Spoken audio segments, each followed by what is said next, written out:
Bapak? Kalian juga ya Mbak. Apa ya? Iya, Gini. gini. Oke. Jadi gini, kita itu ada beberapa ya pertanyaan nih Pak. Yang pertama itu langsung aja ya Pak.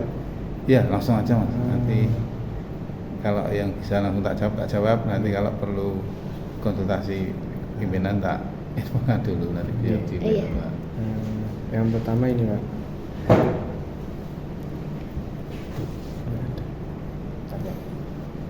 Ini kan, Pak. Yang seperti ini. Iya. Nah, itu gini Pak. Kan, Langsung. iya. Nah. Langsung yang seperti yang diarahkan aja ya Pak. Ini bagaimana perusahaan Bapak ini memilih pelabuhan untuk ekspornya? Pelabuhan. Kalau kita kan ikut pelabuhannya kan yang terdekat di Semarang. Iya. Kan karena juga mempertimbangkan biaya juga ya. Paling murah kalau di Jawa itu kan memang Semarang dan kita juga dekatnya ke situ. Jadi FOB-nya harga jual ke bayar juga kita Semarang, FOB Semarang. Jadi misal ada barang dari luar itu otomatis kan memberikan tambahan biaya ya dari barang yang diambil ke situ ke Semarang. Biasanya menggunakan incoterm apa Pak? FOB biasanya, FOB. free on import. Ada yang pernah menggunakan CIF nggak Pak? Kalau kita selama ini jarang sih Mas. Karena kan bagi kita kan juga resikonya lebih kecil kalau FOB ya. Iya. Otomatis kan dari Semarang ke pelabuhan kan semua ditanggung Semarang dari pelabuhan ke itu ya. Tujuannya yang menanggung buyer termasuk sampai di sana. Tanggung jawab kita cuma sampai pelabuhan. Berarti tapi pernah ada kasus di mana tidak Semarang nggak Pak? Disuruh bayar Tidak di Semarang, misal kamu di Jakarta gitu, atau selama ini Semarang? selama ini di Semarang karena itu kan menyangkut di awalnya harga ya. Kan harga yang kita kalkulasikan pelabuhan ngikut ke Semarang ya. Kan perhitungan biaya DAP itu kan kita ngikut dari yang Semarang, makanya FOB nya Semarang. Selisihnya banyak juga itu hampir 5 sama Jakarta 5 sampai 6 juta lebih biayanya. Biaya tambang kan. Biaya pengiriman. Misalnya aku dari sini ke Jakarta ya bisa. Cuman kan selisihnya biaya segitu. Nah itu kan kalau dibebankan kita kan kita nggak mau. Kita kan di awalnya kan perjanjian awalnya kan saya cuma ngirim dari Semarang, otomatis kan bayar juga nyari pelabuhannya kan pelabuhan yang via Semarang, nggak mungkin via Jakarta. Walaupun kontrak harga average-nya itu di Jakarta, dia tetap nyarikan pelabuhan yang terdekat dengan kita, menghemat biaya, mengurangi kosnya, kos kirim. Lumayan juga Pak. Lumayan. Terus mending lanjut ya Pak. Terus Iya.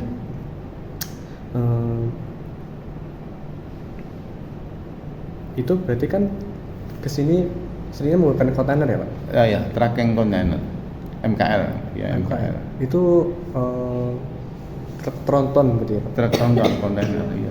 Lewat jalan ini? Lewatnya, iya nanti masuk lihat depan itu dari stasiun ke sini lewat pinggir itu.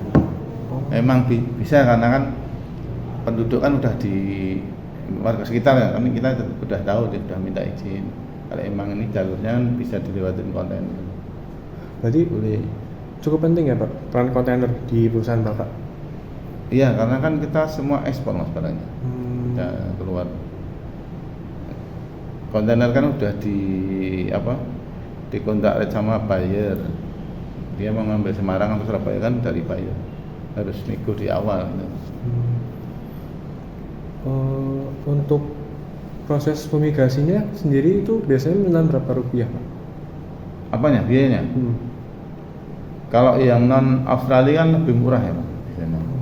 Biasanya kan tergantung obatnya juga sama perlakuannya. Kalau akis itu kan bisa harus nginap di depo ya, itu lebih dari 2 jutaan. Kalau di fumigasi di gudang itu kan paling yang 40 feet paling 300.000, 400.000 itu sudah cukup pakai obat. selisihnya jauh.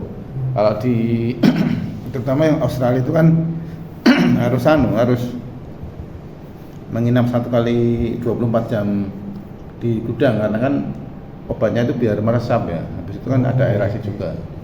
Perlakuannya beda. Kalau yang di sini kan cuman langsung perlakuan semprot di gudang, nggak perlu penguapan lagi. Paling nanti menguap pas di jalan atau di jalan udah menguap dulu. Obatnya kan juga dosisnya beda. Jadi yang kalau fungsi dibedakan yang Australia dan Australia. Non akis dan akis ya, standar akis ya, Barantan ya. Standar AGIS. Standar akis kalau Australia. Kalau resminya kan Barantan ya itu enggak semua perusahaan kan punya. Lisensinya kan harus luar negeri. Karena permintaan nih, pertama kan yaitu Australia.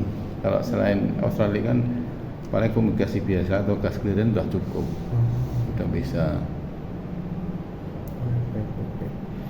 fumigasi. Ya. Terus yang ketiga nih Pak, untuk staffing dan apa itu satunya lagi ya?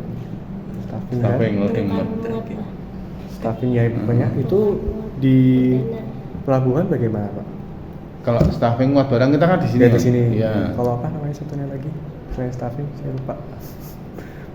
Muat ke kapal ya? Iya. Itu pokoknya. Itu gimana Pak biasanya Pak? Iya, kita kan ada rekanan MKL ya PPJK-nya. Jadi kan MKL itu kan ambil kontainer ke forwarding yang ditunjuk di depo. Dia kan ngambil kontainer terus bawa ke gudang. Jadi muatnya kan bukan kawasan berikat ya, boleh di gudang. Jadi kan pengawasan kan paling nanti dari dokumen sama pas mau masuk ke siwa itu. Kan kadang di random ya, kalau termasuk zona merah apa enggak barangnya. Kalau cuma mebel kan masih bisa di staff gudang. Jadi staffing ya di sini belakang tadi, muat itu sampai penuh, nanti terus ditutup fumigasi, baru ke pelabuhan, ke depo yang ditunjuk. Pos 4 itu tinggal masuk kapalnya, kapal apa dari forwarding nunjuk pakainya feeder vessel apa itu baru dialokasikan. Nah itu kan kita ada rekanan MKL yang bantu untuk Fiat muat PEP ke pelabuhan. Berarti yang urusan pengeluaran konten itu yang urusan MKL itu ya Pak? Iya, kita ada MKL. Oke, baik. Kan harus punya PPJK sih, PPJK. Perusahaan jasa. Baik. Kesulitan dalam ekspor melalui pelabuhan sejauh ini apa Pak? Kesulitannya? Iya. Kalau selama ini ada perubahan itu sih, kalau biasanya ada timbul biaya itu perubahan kapal yang mendadak ya, kapal mundur itu kan nanti ada tambahan storage biasanya. Sama nanti kalau kita muat kontainer itu terlambat kan juga ada apa namanya kayak nembak tiketnya, open closing namanya. Itu juga itu harus open closing kan gini, kapal kan ada jadwal ya misalnya sampai jam 10. Padahal kita jam 10 masih di perjalanan, otomatis kan sampai sana kan terlambat. Biasanya masih ada toleransi 1 jam sampai 2 jam. Nah kita kan nembak polisinya situ, nembak biar ditunggu sama kapal. Kan ada itu. Itu berapa Pak sekali nembak?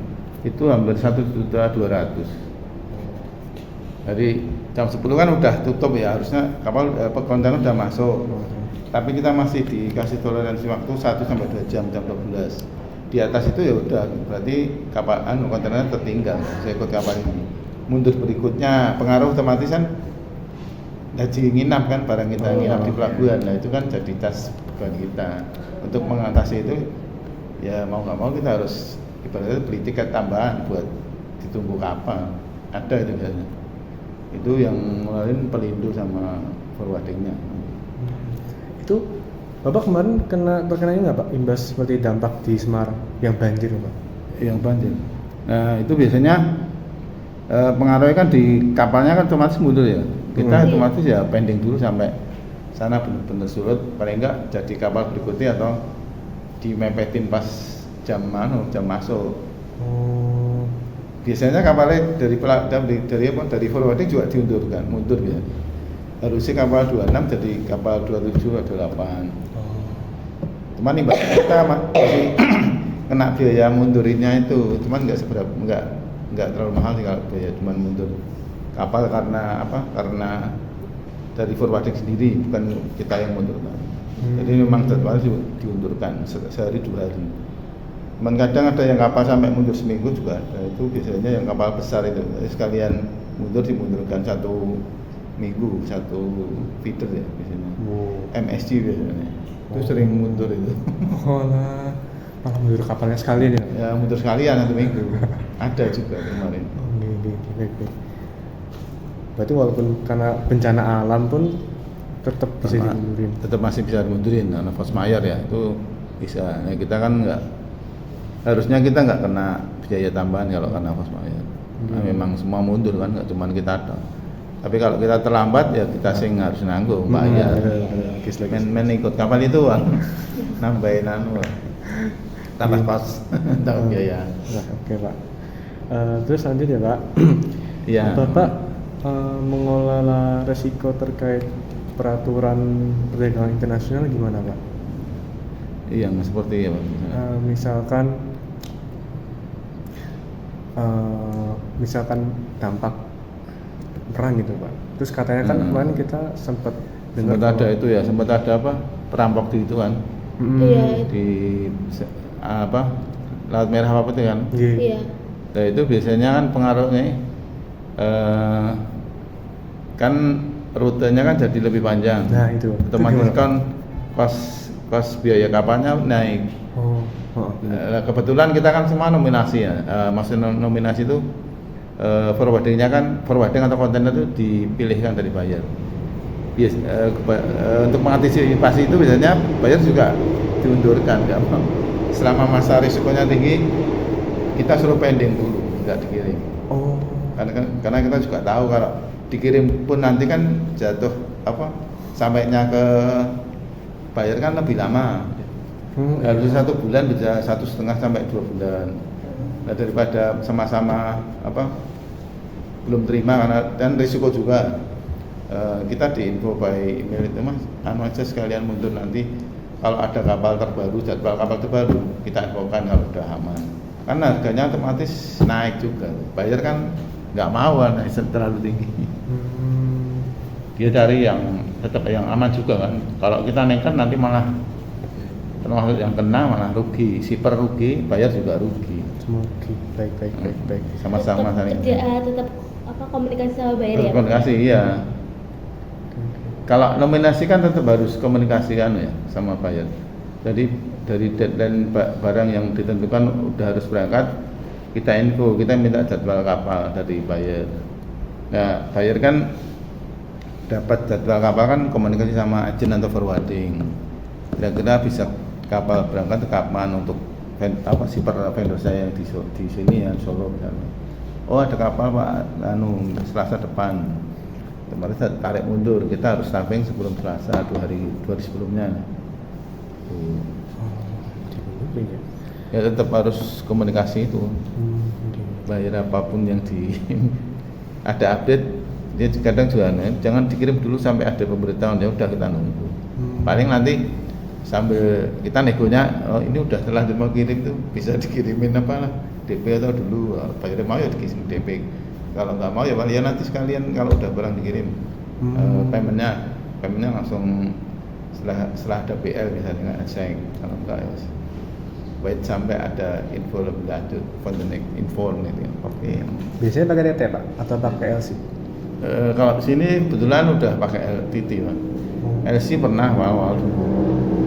Tapi sekarang TT udah aman karena kan bayarnya udah sering order sih. Kebanyakan udah repeat order dari bayar lama. Kalau bayar baru kan tetap kita minta DP ya untuk antisipasi. Uang muka, jadi turun order itu kita minta uang muka dulu lah, minimal 30%, syukur lebih. Ya, jadi ada kepastian order dari buyer kan dengan DP itu. Dan kita kepastian produksi setelah kita terima DP. Jadi kan sama-sama aman. Nah, kita mau kirim barang selesai kan biasanya info buyer kan barang udah selesai. Entah itu by email atau foto, dia kadang minta bukti loh. Atau kadang ada puisi dari bayar ke sini ngecek, pihak ketiga bayarnya si A udah belum barangnya ready, dia ngecek sini. Kalau oke Pak, info kan, kusinya info udah ready, terus dia ngasih jadwal kapan.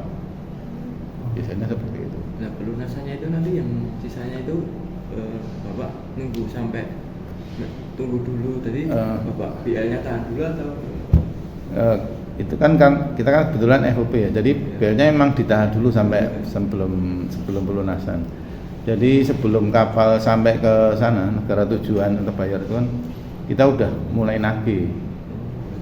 Setelah kapal berangkat itu kan ada BL kan, Iya. ya, BL sama invoice kita kan kebayar. Kan nanti ada kontainer numbernya berapa, kan bisa dibayar, kan bisa ngecek juga. Oh ini udah berangkat isinya ini.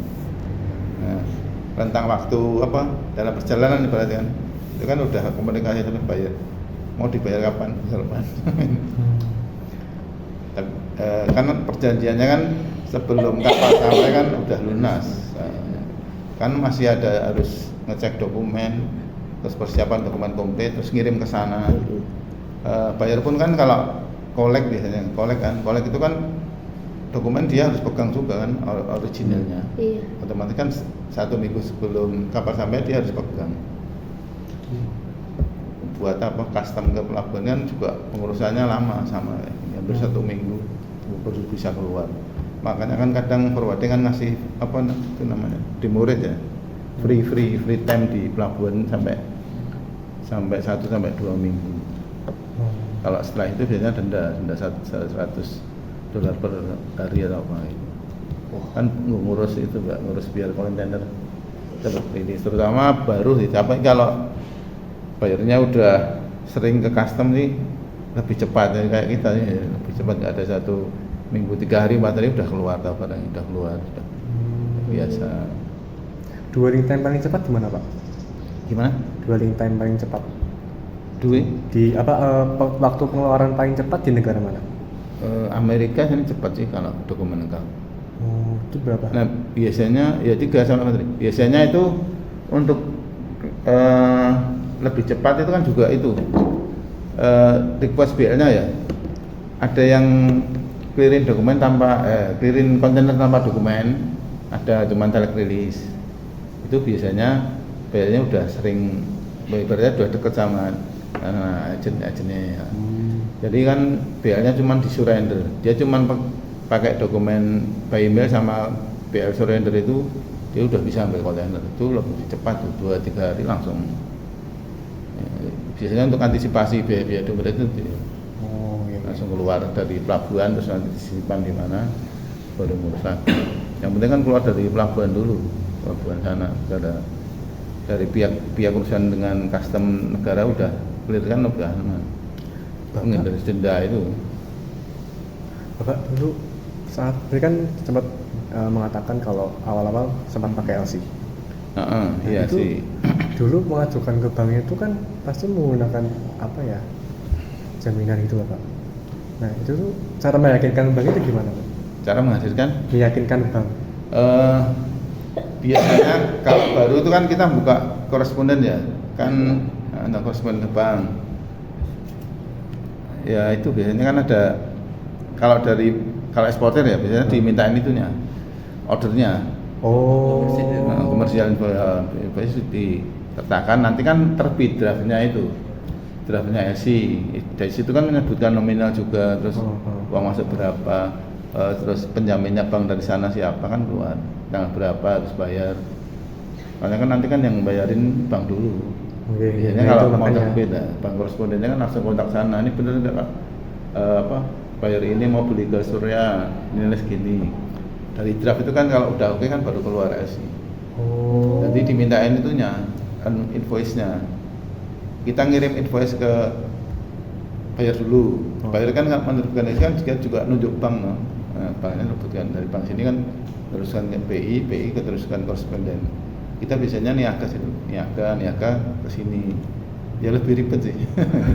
Cuman kan dari kita yuk lebih aman. 2 minggu sebelum kapal pun uang udah masuk ke sini. Maksudnya 2 minggu sebelum setelah kapal berangkat 1 minggu itu udah masuk juga uang. 100% Pak? Iya 100%. Oh. Dipotong jika ada itu ya diskrepensi penyimpangan. Oke. Nah, banknya kan terus nagih ke bank sana nagih bayar. Kamu kudu bayar ini. Ah, iya. LC-nya kan amannya itu. Jadi sama-sama dijamin. Oke. Lanjut ya Pak. Bapak itu Iya. untuk meningkatkan efisiensi pakai teknologi atau apa gitu nggak Pak? Dia Pak. Kayak websitenya Bapak yang Surya Abadi ini sering Pakai website. iya, sering diakses atau ada platform lain yang lebih sering dijangkau sama buyer, Pak? Kalau untuk apa bisa dapat bayar selain website tuh kita kan ikut pameran tahunan di Jakarta yang efek itu kan setiap tahun pasti ikut 3 sampai 4 hari. Di Javina kemarin ikut Pak? Kalau Javina enggak ikut kita. Tahunannya kita di efek di Kemayoran. Habis efek biasanya emang ke itu sih Javina ya Jogja. Itu hampir bersamaan, paling selisih 1 hari 2 hari. Emang kan sebenarnya bayar itu kan juga touring Pak. Maksudnya dari Januari sampai Desember dia sudah punya jadwal keliling dunia. Lihatin pameran itu. Jadi sebelum Jakarta kemarin kan ke Jerman ada, ke Asia itu ada. Jadi saya kayak muter itu Mas, bayar ya jalan-jalan juga sih bayar bos-bosnya itu. Habis dari Jakarta ke Ivina ke Bali, habis itu ke Australia, muter lagi. Jadi rutenya bayar kan juga jalan terus ya. Nunjukin pameran baru yang tren apa. Kemarin kan trennya ini kan yang belakang itu suara itu. Hampir semua bayar tanya seperti itu. Soalnya kan hampir sama. Kalau tahun kemarin yang natural yang biasa. Sekarang udah ke arah finishingnya terutama. Kalau materialnya sama. Jadi berarti desainnya sama warnanya sing dia minta baru. Ini kayak gini memang kayak gini modelnya Pak? Bukan karena jatuh? Bukan, ya itu memang asli gitu. Oh. Nah ini kan bleaching ya. Aslinya kan cuman ini tau. Ini. Awalnya kan ini ada ini. Ini natural. Jangan dilihat ini natural. Terus kadang minta hitam gini toh. Kadang sekarang mintanya gini. Finishing ya, jadi ibaratnya tampilannya yang diganti. Termasuk itu juga yang setul belakang itu kan tampilannya. Dulu pernah warna natural kayak ini. Oke. Ini lilin biasa atau kayak aromatik gitu Pak? Pakai aromatik dikit.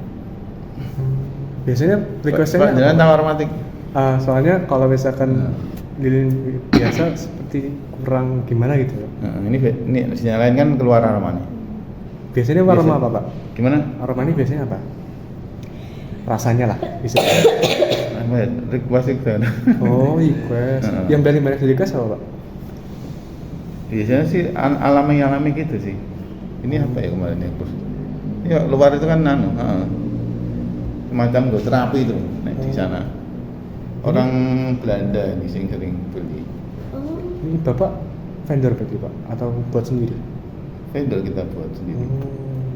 Ininya juga yang sendiri orang dalam yang ramu.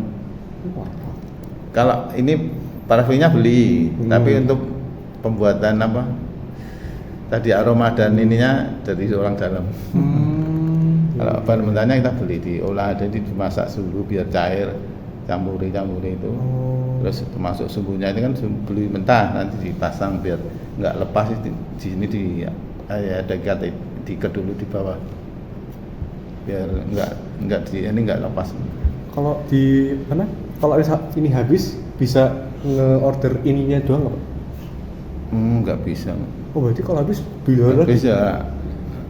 Ya nggak tahu kalau bayarnya nanti sendiri. Tapi kalau ini habis ya udah habis. Paling tinggal beli doang. Paling nanti bayar pemakainya ngasih sendiri. Nah, ini sekali pakai ini.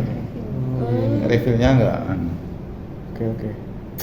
Nanti tanyain itu bang saya.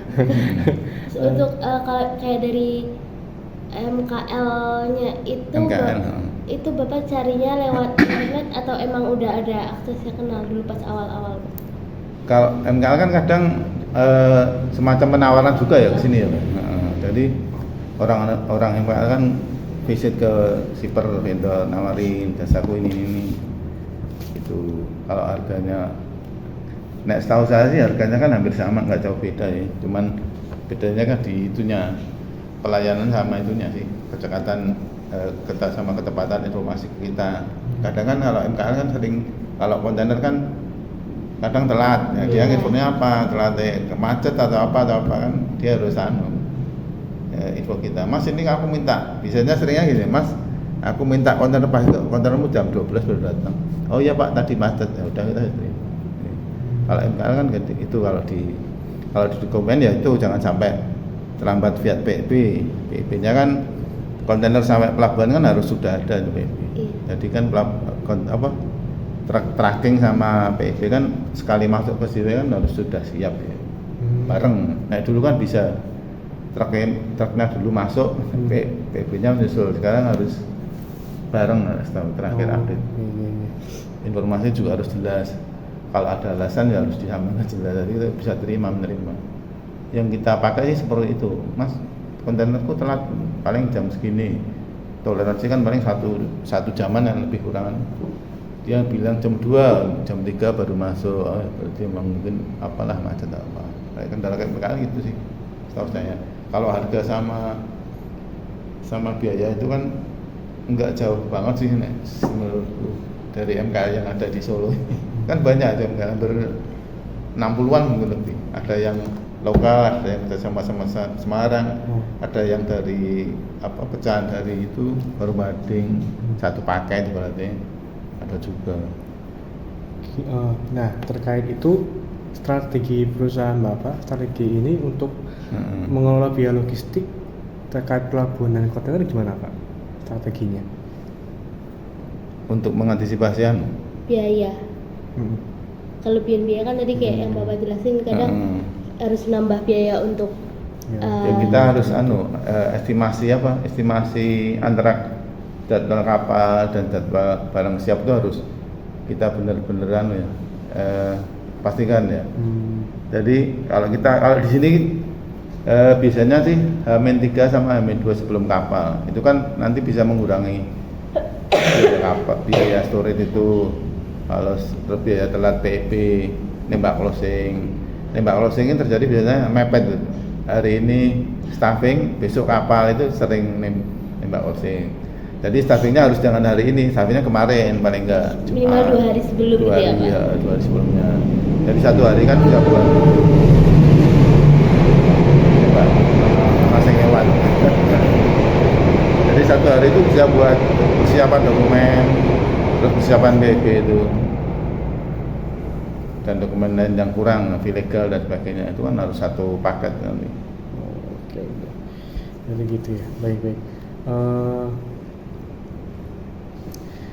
Bapak selama ini bicara ini selalu ikut ini nggak Pak peraturan update dari pemerintah? Iya itu Mas wajib harus. Terutama terakhir kalau yang mau ekspor itu kan ilegal itu kan ilegal itu izin perkayuannya ya, verifikasi legalitas kayu. Itu kan harus dicantumkan di dokumen PIB. Nah, sekarang kan harus disertakan itu tag lokasinya ngambil barangnya. Ya karena kita kan nggak di kawasan berikat, jadi lokasi di Solo. Jadi orang bea cukai itu tahu staffingmu benar-benar di sini apa enggak. Biasanya kan dipoto. Jadi ini barangnya tak foto toh, di tag lokasi terus disertakan di lampiran dokumen. Dulu kan enggak, cuma foto toh. Tadi nggak tahu benar nggak staffingnya di sini. Mungkin staffingnya di Jogja kan bisa. Sekarang kan bisa. Staffingnya benar-benar kelihatan kalau ini di sini dari tag fotonya itu. Itu wajib dilampirkan terakhir update-nya itu. Pak, saya mau tahu Pak, kenapa Surya ini enggak memutuskan untuk jadi kabar kawasan berikat? Kawasan enggak tahu. Oh enggak. Belum. Kalau berikat kan otomatis syarat-syaratnya nggih. Syarat dan anunya kan perizinannya lebih ya. Kelihatannya gitu ya Pak. Kan ada kuota juga ya itu ya. Kalau kita kan nggak terbatas itunya sih. Biasanya itu kan yang berikat atau apa yang ada kuota kan di barang-barangnya, barang kayak garment dan sebagainya itu kan ada kuota. Ke Arab itu harus ada olahan. Kita kan bukan kayu olahan ya, kayunya kayu ini udah produksi. Kayu olahan itu biasanya kan juga izinnya lebih sulit. Terus kayu-kayu tertentu yang apa harus pakai izin kehutanan khusus, CITES itu, sonokeling itu kan kita nggak pakai. Itu termasuk rule dari pemerintah yang cukup. Kalau pakai CITES itu kan harus jadi barang materialnya yang pakai sonokeling kalau ada ya itu kan harus didaftarkan dulu di Dirjen Kehutanan. Kamu punya stok berapa, 1000 ya dalam setahun ya. Keluar ke luar negeri ekspor itu nggak boleh lebih dari 1000, di bawah 1000 boleh. Jadi ibaratnya kuota kan. Kan kita nggak tahu pesanannya bayar itu berapa. Kalau di atas 1000 teman-teman kan kita dalam setahun itu nggak bisa kirim lebih dari 1000. Oh iya. Karena pembatasan itu barang kan sudah termasuk lama ya, sonokeling itu. Kuotamu cuma 1000, ordermu 2000, ya setahun itu kamu cuma kirim 1000 tok. Baru boleh bisa kirim kalau kuotamu bisa lebih dari 1000. Tahun berikutnya minta kuota lagi di atas 1000, 2000 paling enggak. Garment kan juga ada itu, sing bahan mentah lah. Kalau barang jadi seperti ini kan enggak begitu ribet. Bapak sering evaluasi nggak Pak tentang kinerja dan keuangan dari proses ekspor setelah pengirimannya selesai? Evaluasi maksudnya pengecekan atau? Nih, tentang semua setelah pernah dikirim apakah dicek lagi gitu Pak? Iya Pak. Dari barang yang dikirim itu kan nanti kita kan tahu barang yang masuk kontainer berapa. Terus nanti kan kita akan buat tagihan kan ke buyer, barangnya benar nggak sesuai pesanan, kurang atau lebih. Kurang sih biasanya. Kurang kan karena nggak termuat ya. Nah, itu kan kita nagihnya juga harus sesuai barang yang masuk walaupun ordernya nggak masuk semua kan kita nagihnya kan ya sesuai barang yang kita masukkan ke kontainer, invoice-nya sama. Terus kadang ya buyer tanya loh itu kok nggak masuk semua kenapa? Nah kita kan ada bukti fotonya, foto pas stuffing kan tetap kita ambil. Oh ini kemarin kontainer penuh atau mungkin ada yang tertinggal atau rusak lah, dia kita fotokan. Dia minta bukti biasanya. Berarti kan buyer kan harus ada bukti buat meyakinkan. Karena kendala jarak ya.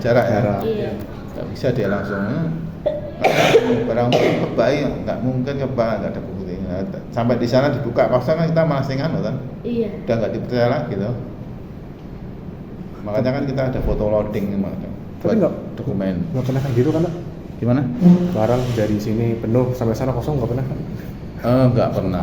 Paling kalau terlalu penuh itu kan juga risiko ya, kadang beberapa yang rusak itu biasanya bayar ngeklaim tapi ya kita juga balik minta fotonya yang rusak yang mana.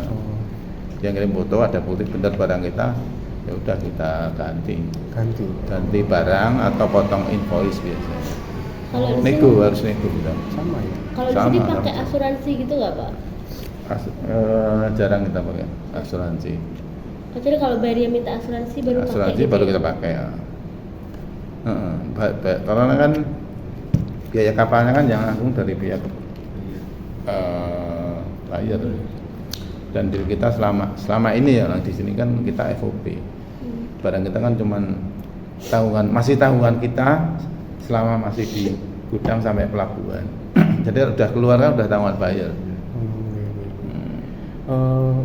Gini Mbak, tadi untuk kan kalau misalnya rusak di foto terus diganti atau nggak dikurangi di invoice-nya, itu caranya Bapak biar menjaga agar nggak bisa pas lagi dikirim itu gimana Pak? Ya itu dari pesanan yang udah selesai itu kan biasanya ada satu inspeksi internal, dua kadang inspeksi dari buyer yang pihak ketiga itu. Kalau buyer pihak ketiga itu udah membolehkan, ibaratnya pas ya dari inspeksinya, ya kita juga yakin berarti barang kita udah baik dan benar. Lebih amannya kan memang dicek dari pihak ketiga. Kalau dari pihak internet sebenarnya udah ada, cuman kadang kan ada yang kurang sedikit dibolehin kan, harusnya memang kalau kurang oke ya harus balik, dicek ulang kurang apa harus balik. Tapi alhamdulillah untuk bayar yang kita kan memang ada yang beberapa pihak ketiga yang datang visit, ada juga yang cuman via itu foto, inspeksinya via foto. Aku minta produksimu dipoto dengan berbagai model kayak nanti aku cek. Dari kaki sepatu kan juga kadang dicek, itu kok warnanya beda, kemarin aku pesen hitam sekarang putih, deh komplainan gitu.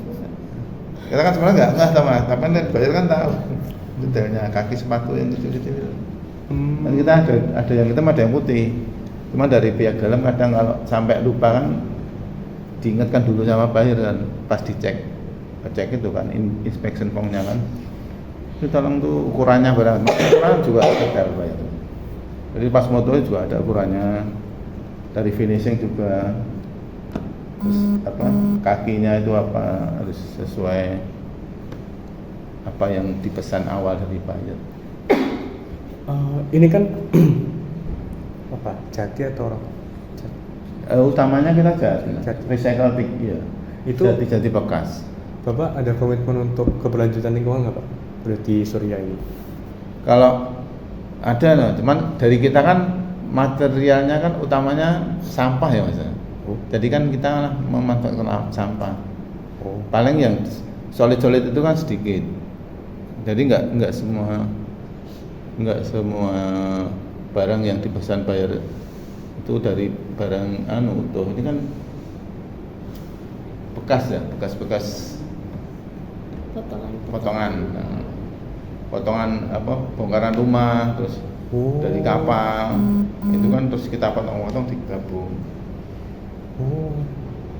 Berarti material bekasnya apa sih Pak selain itu? Gimana?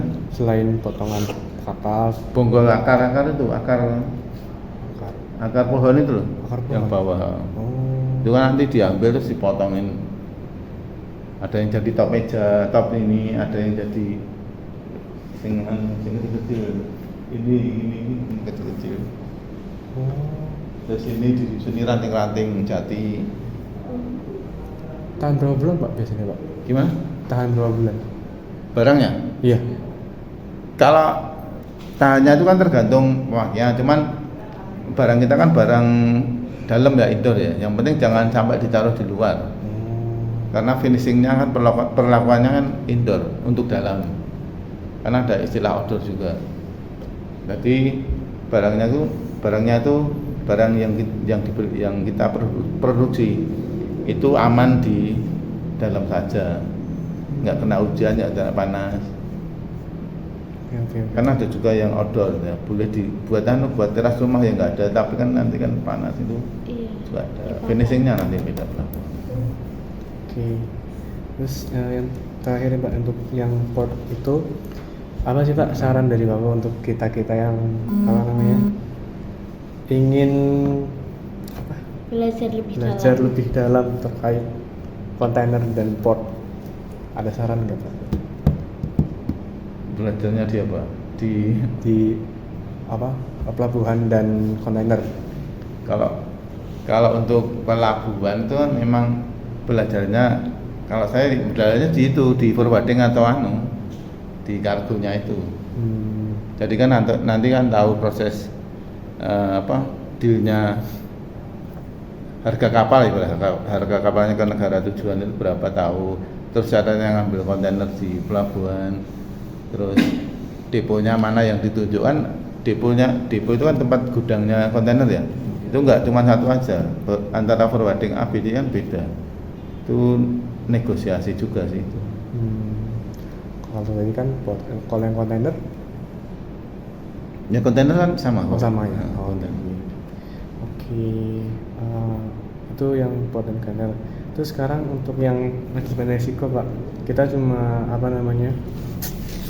bermain ini resiko dan resiko ya itu ada nggak Pak kelangkaan atau keterlambatan pengiriman bahan baku dari pemasok? Keterlambatan. Heeh. Kalau terlambat, biasanya kan kita kalau memberikan pesanan ke pemasok kan kita kasih deadline ya, deadline waktu ya, rentang waktu. Nah, kalaupun terlambat kan kita harus minta itu kepastian dari pemasoknya, keterlambatannya karena susah itu atau karena apa. Jadi kan memang kalau bisa sampai terlambat kita harus komunikasi ke bayarnya, produksinya bahwa pengiriman lambat karena ada kendala di produksi. Kita kan memberikan pesanan ke pemasok itu kan nggak cuma satu ya, lebih dari satu.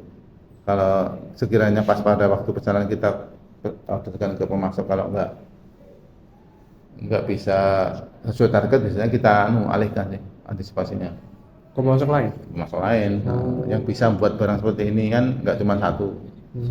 Kapasitasmu berapa berarti kalau kamu 1 minggu buat, kita harus di muka ya, di muka di awal. Aku cuma bisa 100 sih Pak, lah aku orderku 300 sih. Terus sebenarnya kan otomatis pemasok kan nggak bisa katakan ya udah aku kasih sesuai targetmu aja 100, yang 200 kita harus carikan pemasok yang lain untuk antisipasi itu. Karena kan kita di deadline waktu juga pengiriman sama bayar. Kalau boleh tahu Pak, persentase kelangkaannya itu berapa persen ya Pak? Untuk Kelangkaan barang? Bahan baku itu sering terjadi kan? Atau Nah, selama ini masih cukup aman sih Manek dari pemasok kita. Kebetulan kan daerahnya juga cukup luas sih. Ya, maksudnya ya itu karena nggak cuma satu sih. Kalau kita cuma andalkan satu pemasok kan juga susah pada waktu kita kurang pemasoknya nggak bisa memenuhi kan kita kena nanti lah. Ya harus bisa cari itu pemasok. Kalau kita nggak sanggup, maksudnya belum sampai memenuhi pesanan ya kita cari pemasok yang lain yang bisa memenuhi. Tapi semua pemasok Bapak ini masih lokalan atau udah di luar kota Pak? Sebagian juga di luar kota. Itu kan kita cari pemasok karena karena pertama karena deadline waktu, otomatis kan kalau ordernya melebihi dari kapasitas produksi kita kan kita tetap harus minta bantuan pemasok. Pemasoknya itu kan kirim kita kan barang setengah jadi ya. Semua proses konstruksi dan sebagainya di sini. Jadi kita cuma beli topnya aja, nanti kita produksi. Buat minta dibuat konstruksi kaki saja, tapi nanti assembling dan finishing tetap di sini. Karena kan yang komunikasi langsung bayar kan dari pihak sini. Pemasok kan nggak tahu bayar siapa, bayar ABD nggak tahu. Kalau penurunan bahan baku pernah nggak Pak? Penurunan kualitas? Penurunan ya pernah sih Mas. Cuman kan kalau repeat order kan pemasok juga udah tahu standarnya. Tapi kalau barang baru biasanya kita kirim sampel sih Mas, sampel barang jadi itu kita kasihkan ke pemasok. Kamu bisa nggak buat barang seperti ini dengan harga ini? Gitu kan kita tetap harus ada visit kuisi ya, pengecekan barang dari pemasok ya, benar nggak barang produksimu sesuai dengan sampel kuku kan kita cek dulu sebelum masuk ke gudang.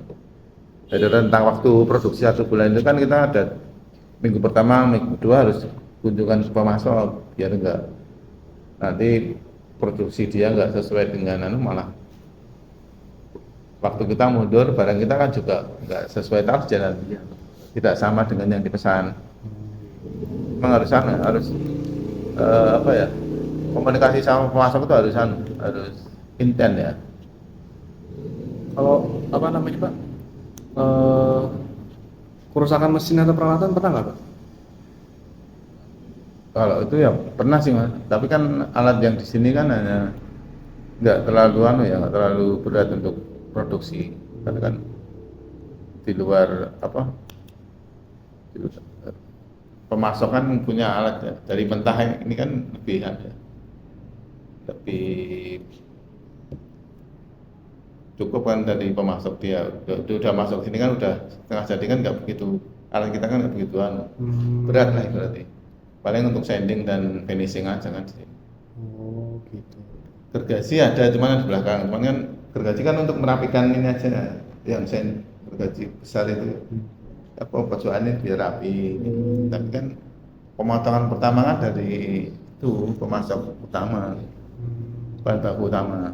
Jadi kalau resiko mesin tetap ke pemasok utama. Pemasok utama, yang bagian motong pertama kan dari kayu bulatnya kan, kita kan nggak bukan ekspor kayu bulat kita ekspornya kan barang jadi. Oke. Beda itu nanti. Baik. Untuk saya Bu iki urut di rokan. Sing Bu apa lagi ya? Hah? Cerah. Nah, untuk yang logistik Pak, biasanya tadi Logistik ya. birokrasinya kan ribet atau enggak Pak? Yang untuk Birokrasi di pelabuhan, yang untuk masuk barang lain-lain, dokumen apa? Gitu. kalau furnitur setahu saya asal dokumen perizinannya lengkap sih, lancar sih. Lancar. Dokumen penyertaan kan selain izin usaha kan juga sekarang kalau furnitur kan ada SPLK itu kan disertakan di lampiran pada waktu pengajian PEP ya. Oke. Kalau dulu kan cukup invoice packing list izin SIU, sekarang kan harus ada itu ilegal dari peraturan SPLK kan harus ada tag lokasi itu sekarang. Tag lokasi bahwa barangmu benar-benar barang produksi ini benar-benar diambil di sini. Gitu. Jadi itu terus yang tadi udah sini. Kalau kita bicara keuangan, Pak. Gimana? Keuangan. Bapak kan ini biasanya pakai dolar atau pakai berbagai mata uang? Kalau kita kan pakainya itu dolar US Amerika. Karena kan itu kan juga ibaratnya didaftarkan pada waktu pengajuan PEP kan sekali link kan masuk itu nanti USD. Berarti Bapak nggak terkena fluktuasi dolar ke rupiah ya Pak? Atau masih kena? Tetap kena Mas. Bisa Pak? Kan jual kita kan tetap, maksudnya harga jual kita kan tetap dolar. Pihak bayar kan juga bayarnya harus dolar, nggak bisa rupiah. Nah kita kan pada waktu mau melakukan transaksi intern ke dalam produksi kan pakai rupiah. Kita harus jual dolar dia dulu kan, jual dolarnya bayar yang masuk ke kita kurskan rupiah berapa, pas naik apa turun. Nah itu kan yang bikin selisih kurs, kadang yang bikin perbedaan, untung ruginya di situ. Pas saat ini kita dolarnya berarti negonya 15.000, kan jualnya dolar. Nanti pas bayar kan nggak mungkin saat ini kan, paling 1 atau 2 bulan ke depan. Kalau pasnya kursnya dolar 14.000, nah itu kita pas mau ngambil dolarnya bayar dengan nominal yang sama, otomatis kan jadi rugi kan? iya. Kalau kita pas jual dulu 15.000, sekarang dia bayarnya pas 14.000, selisih 1.000 kali berapa nominal invoice-nya kan? Itu cara Bapak antisipasi ini gimana Pak? Dari keuangan ya biasanya ini kita mau transaksi jualnya kan juga lihat kurs ya tiap mingguan. Buat biaya produksi mingguannya kan juga lihat itu kursnya harian. Kalau emang benar-benar perlu banyak ya harus nunggu juga sih, kita harus tentang waktu biar kursnya stabil. Paling pas kita jual 15.000 kemarin ya yang 14.800 atau berapa, jangan sampai jauh banget untuk mengurangi itu.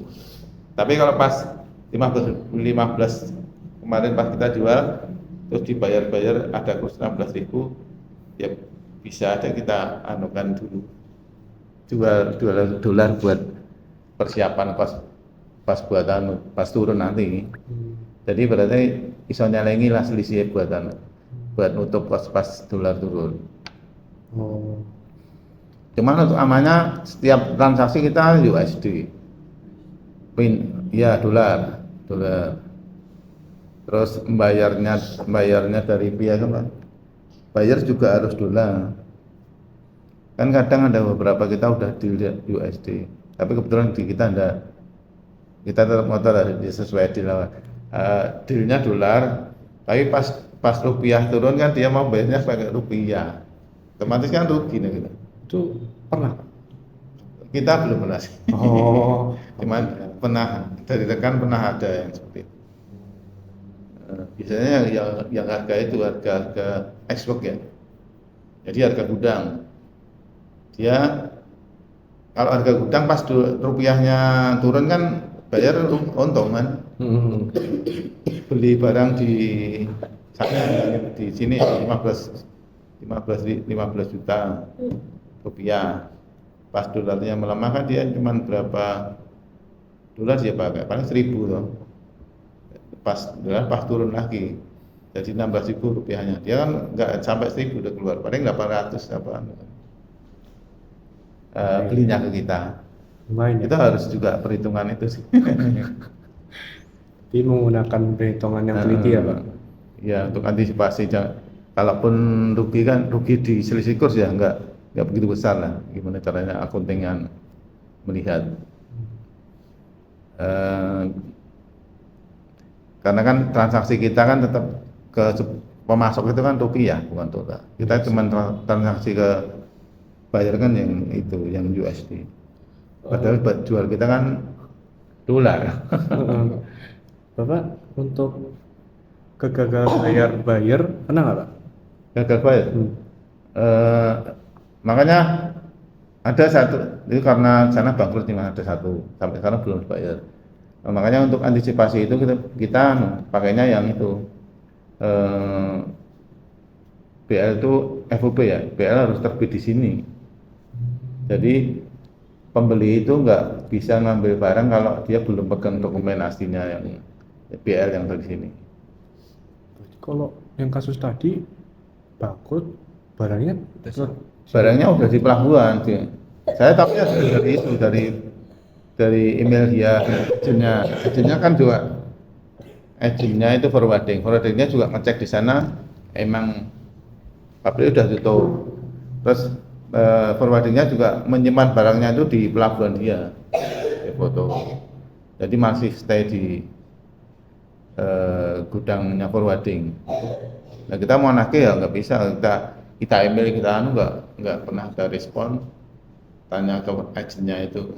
Paling nggak kan agennya kan deket, cek agen forwardingnya.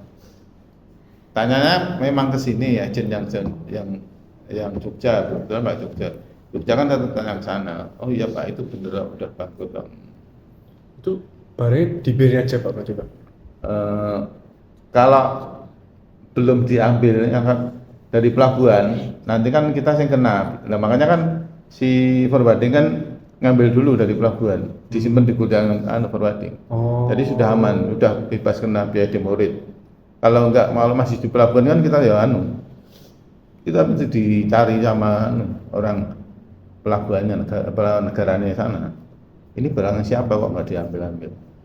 Makanya kan harus dikeluarkan dulu dari pelabuhan, disimpan di gudangnya dia. Kalau masih di sini kan otomatis kan bea cukai kan nyari ini punya siapa. Biasanya kalau melebihi masa demorit akan dimusnahkan, dibakar ya. Nah, itu makanya nggak dibayar. Ya walaupun jadinya ya belum dibayar, cuma barangnya udah lebih dari setahun di sana paling rusak. Mau dijual ke pembeli lain yang dilihat barangnya ya sana, simpan di sana ya. Berarti itu nanti kayak Belanda apa nanti ya bang? Jadi coba dicari bayar yang bisa nagih itu. Sebenarnya bisa mas, tapi kan dia kan si bayar pembeli kan juga harus cek barangnya bener. Ya kayak tuku neh barang ngomong liya kan bener nggak? Itu bener nggak sesuai foto yang tak goleki ya. Kan tetap dia harus kalau bener-bener ibaratnya kan karena berarti kan dijual stok dari sana. Kalau bayarnya mau bener mau terima ya dia paling beli, mana harganya kan ya jadi jatuh. Karena kan dia kan juga membeli barang yang ada, bukan pesananku. Ya gitu. Oke. Untuk apa namanya? Risiko pemasarannya pernah ada ini nggak Pak? Kesulitan dalam komunikasi?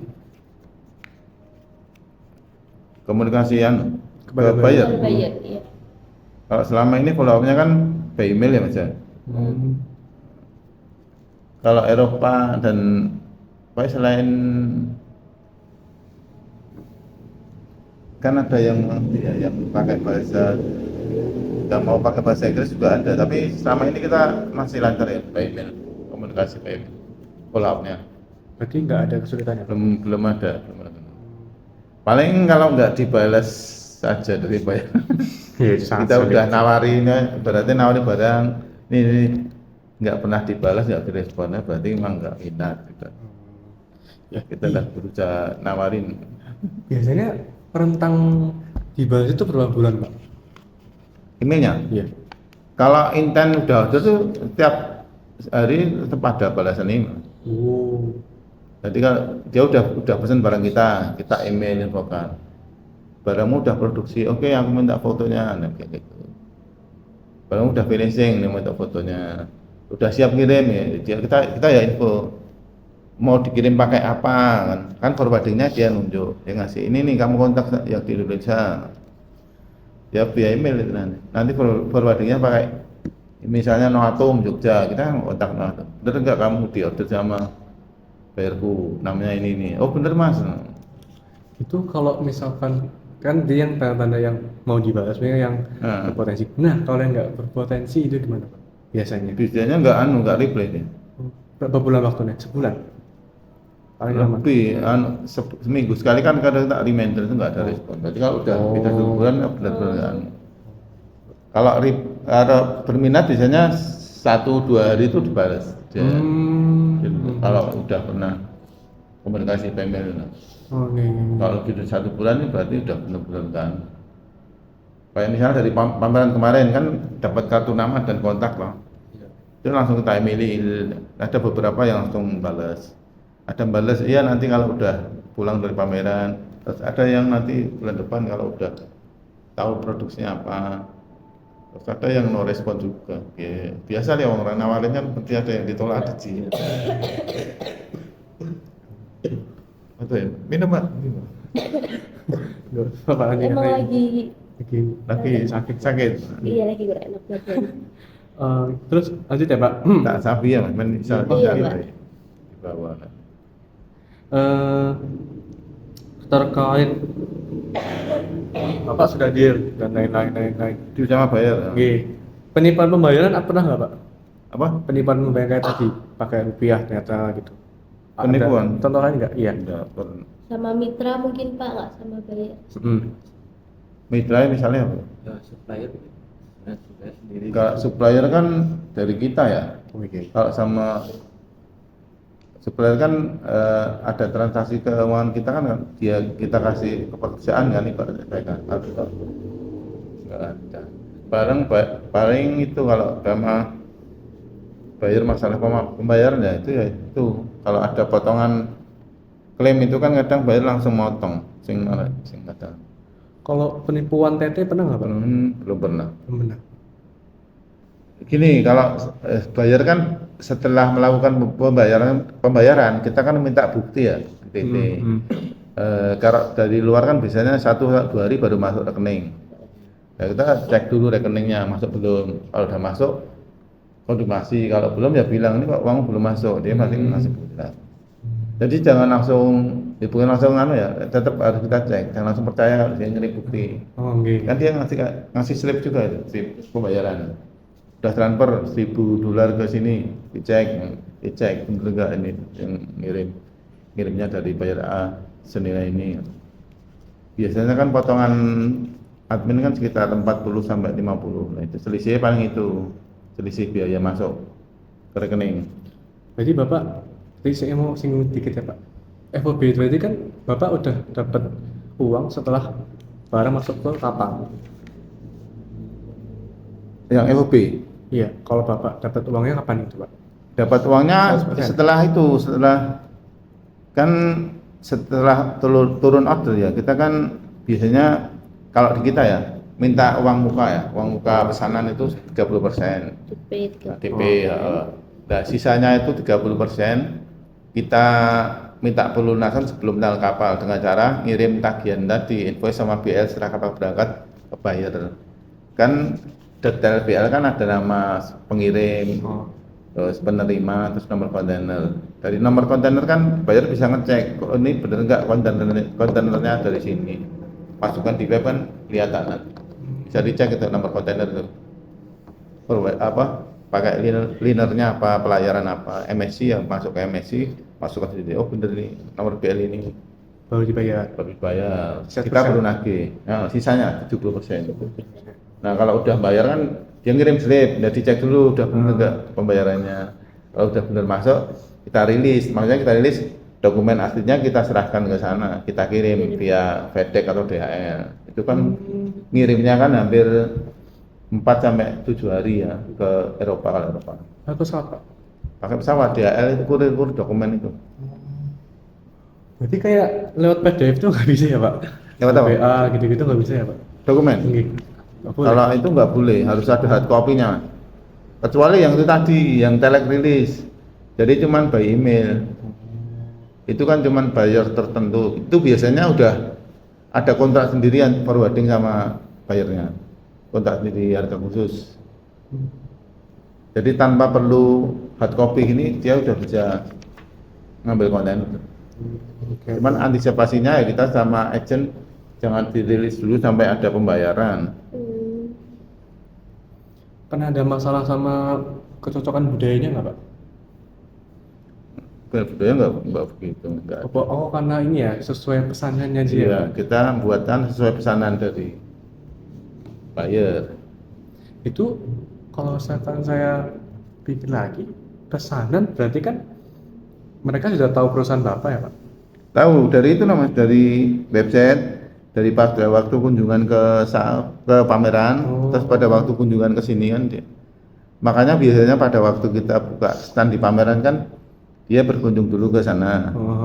Terus 2 atau 3 hari dari Jakarta kadang ke sini ke gudang. Nah, yang terima kan orang tim kita yang di gudang. Benar itu kemarin datang ke pameran, dia mau berkunjung ke gudang kita. Ibaratnya untuk meyakinkan kan. Nah, kita meyakinkannya kan lihat website dia juga. Maksudnya dibayar itu apa nih lihat dari kartu nama dia kan. Nah, dia kan kebetulan pas di Indonesia kan sekalian kan. Seringnya seperti itu. Dari pameran dia mesti visit ke sini, kunjungan ke gudang. Entah sehari 2 hari sebelumnya.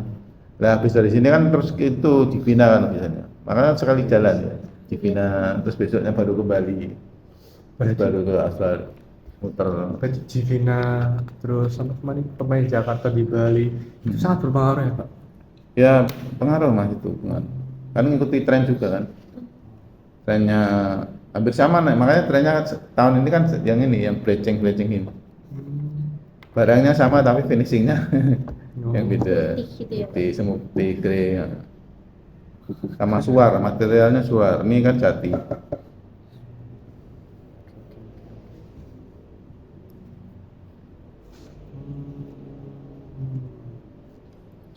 Habis sih. Ada yang mau tanya nambahin nggak? Nggak ada. Habis. Sudah. Kurang lebih segitu sih, Pak. Maaf ya, Pak, agak lama. Ini mau diambil sekarang mana? Kalau misalkan Bapak belum bisa sekarang juga apa, Pak? Senin kami ambil lagi. Ya apa? Nggak apa-apa. Senin kami juga free, Pak. Nggak ada pelajaran kebetulan. Udah ujian kan? Apa udah? Sambun UTS. UTS. Iya. Oh ini ya, daftaran masih baru ya? Iya. Masanya ya? Iya, mulai maba-maba. SNBP. Ya itu. Masih usap ospek lah.